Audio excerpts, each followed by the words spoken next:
Hello, students, and welcome to part 3 of chapter 2 here in case law.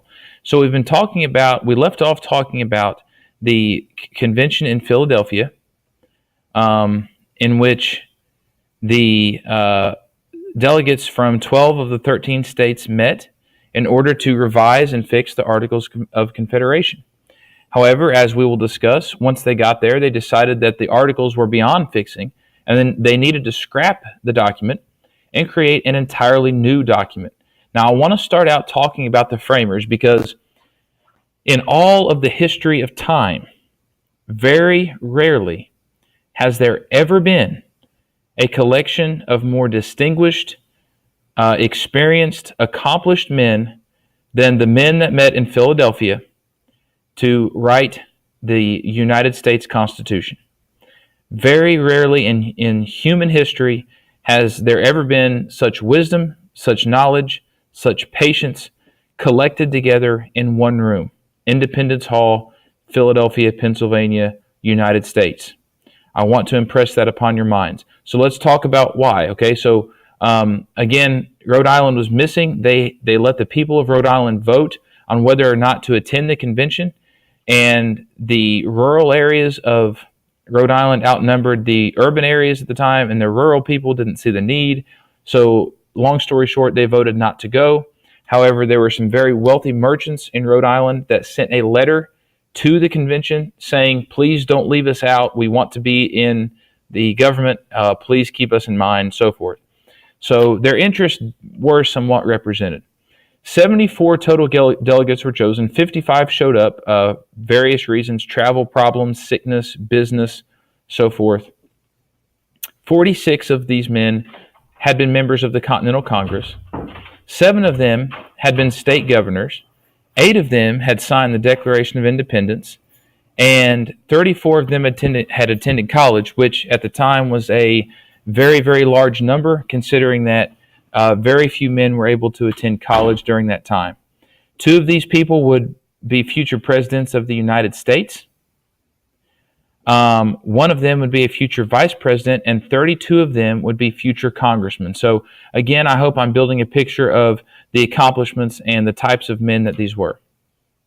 The average age was 42. The oldest person there was Benjamin Franklin, who at this time was 81. The youngest man was Jonathan Dayton, who, believe it or not, was only 26 years old. So, again, they met in Independence Hall, Philadelphia. They elected George Washington as the president of the convention.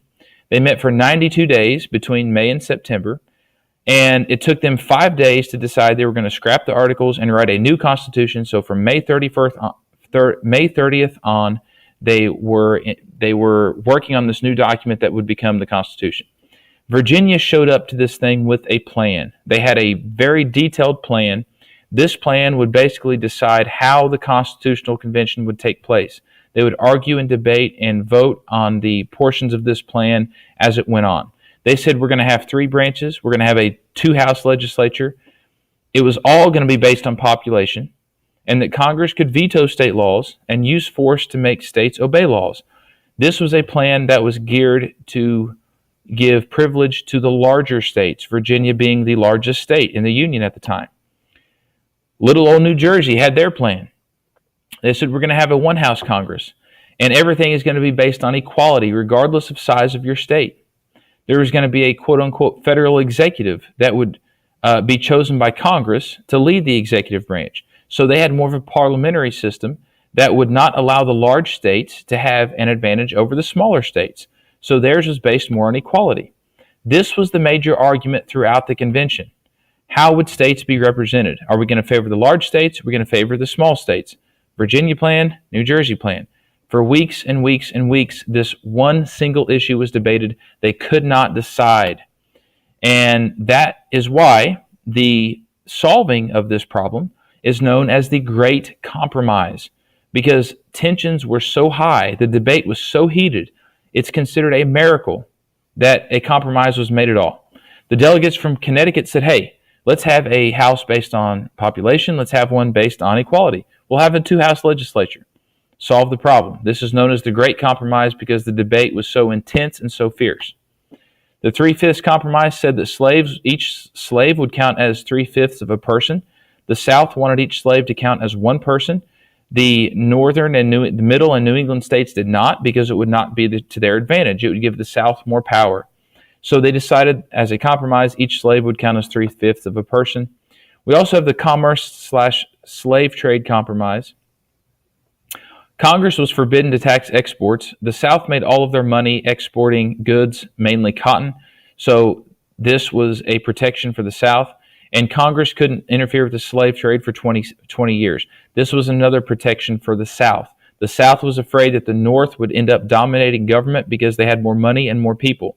So this was sort of an olive branch to them, to throw them a bone, so to speak, to give them something good in this document, to make them want to support the document.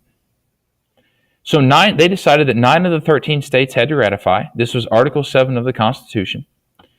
And this led to a debate in our country on whether or not to ratify. The group that said we should were known as the Federalists. Madison and Hamilton were their leaders. They said, hey, the articles were too weak, so we need a strong central government. And our young nation will only survive if we have a strong central government. The Anti-Federalists did not like the Constitution. They were led by Patrick Henry and Richard Henry Lee. They said, hey, there is no Bill of Rights. There is nothing in here guaranteeing our rights as Americans. The reason they didn't have one, by the way, is that most of the states already had a Bill of Rights, and the founders didn't think it was necessary. And they said the federal government was given too much power. They said the states should be more powerful than what they were under the Constitution. However, as we all know, the Federalists won the debate. 1787, the first state to ratify was Delaware. The ninth was New Hampshire in 1788. Virginia and New York ratified in 1788. This is important because they were the two largest states, and even though 9 states had ratified, without their support, the government would not have succeeded. So therefore, the dates they ratified are important. The first inauguration was March 4th, 1789, occurring on Wall Street in New York City, and of course, George Washington, unanimously elected by the Electoral College as our first president. This ends our presentation, and thank you for watching.